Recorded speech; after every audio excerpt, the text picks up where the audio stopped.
મેં તો સાંભળ્યું છે કે આ વખતે જીઈબીવાળા બહુ કડક થયા છે. ગામમાં વાતો થાય છે કે જેનું બિલ બાકી હશે એના કનેક્શન કાપી નાખશે. હે? તો અંધારપટ થઈ જશે. ખેતરમાં પાણી પાવાનું બાકી છે ને ઘરમાં છોકરાઓને ભણવાનું છે. કંઈ રસ્તો કાઢવો પડશે.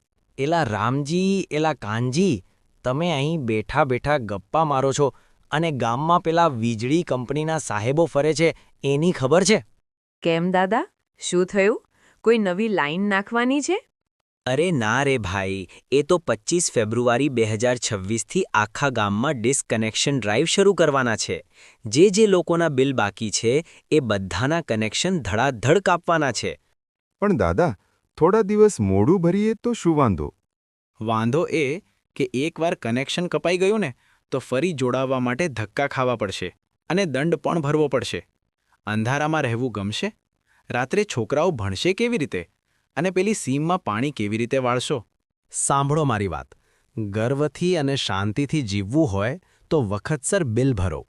સરકાર આપણને સુવિધા આપે છે તો આપણી પણ ફરજ છે કે આપણે નિયમિત પૈસા ભરીએ. જાઓ, હજુ 25 તારીખને વાર છે. કાલે જ જઈને બાકી લેણું પતાવી આવો. હું કાલે જઈને ચેક જમા કરાવી આવીશ. મારે